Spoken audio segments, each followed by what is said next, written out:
Welcome back to my channel. আমি super excited কারণ আজকে আমি শেয়ার করব আমার কক্সবাজার ট্যুরের কিছু ক্লিপ। 2 দিনের কক্সবাজার ট্রিপে আমি কি করলাম সবকিছু আমি ভিডিওতে শেয়ার করব। ট্রিপটা ছিল একদমই সাডেন প্ল্যানে। আগের দিন ঠিক করে পরের দিন রাত 11টার বাসে করে চলে যাই কক্সবাজার। রাতের জার্নিটা সবসময় খুব কামিং হয়, খুব পিসফুল হয়, রাস্তায় কোনো জ্যাম থাকে না, ছাড়া জার্নি করা যায়। যেহেতু সময়টা ছিল রোজার সময়, সেহেতু সব কিছুই আমরা মোটামুটি ফ্রি এবং হ্যাসেল ছাড়াই ঘুরে আসতে পেরেছি। ঢাকা টু কক্সবাজার জার্নিটা খুবই লং। ঢাকা টু কক্সবাজারের ডিস্টেন্স মোটামুটি 397.3 কিলোমিটার, আর যেতে মোটামুটি 7 থেকে হাইয়েস্ট 9 ঘন্টার মতো টাইম লাগে। আমাদের ঢাকা টু কক্সবাজার যেতে মোটামুটি 9 ঘন্টার মতোই টাইম লেগেছিল। লং ডিস্টেন্সের জার্নির ক্ষেত্রে আমার কাছে রাতের বেলাটাই খুবই প্রেফারেবল লাগে।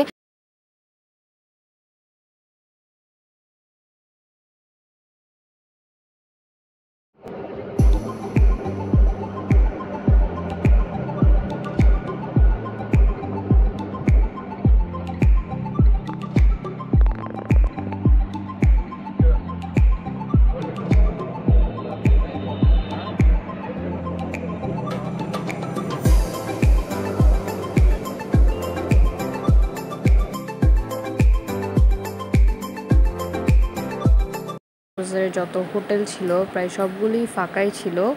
রোজার টাইমে হোটেলগুলোর প্রাইস খুবই রিজনেবল থাকে এবং সবগুলোতেই সুন্দরভাবে ঘুরে আসা যায়।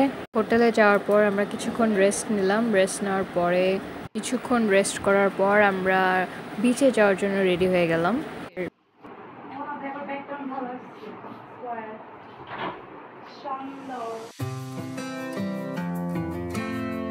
বিচে যাওয়ার আগে কিন্তু সানস্ক্রিন মাস্ট। সানস্ক্রিন কিন্তু অ্যাপ্লাই করতেই হবে। ম্যাক্সিমাম টাইমে আমি আমার বন্ধুবান্ধবদের দেখছি কক্সবাজার থেকে আসার পরে হাফ ডার্ক শেড, হাফ হচ্ছে অন্য শেডের, নাহলে কিন্তু বডির স্কিন টোন একদম ডিফারেন্ট হয়ে যায়।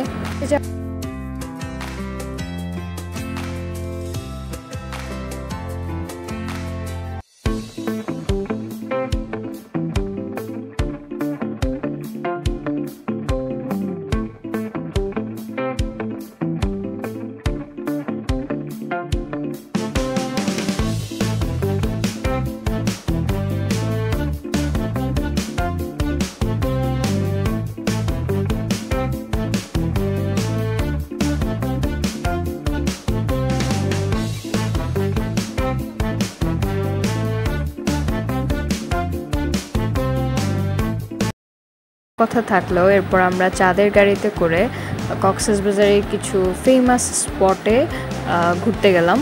চাঁদের গাড়িতে ঘোরার পার্টটা ডে 1-এর বেস্ট ছিল।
সমুদ্রের এই সাউন্ডটা এভরিডে লাইফের স্ট্রেস রিলিফ করে, আর সেই সাথে আমাদের ওই দিনের ওয়েদারটাও খুব ভালো ছিল।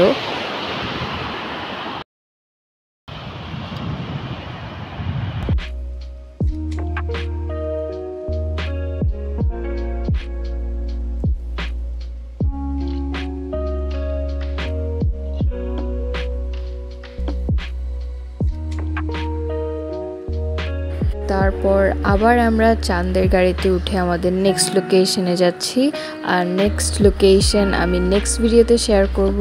Till then, see you in the next video. That's it for today's vlog.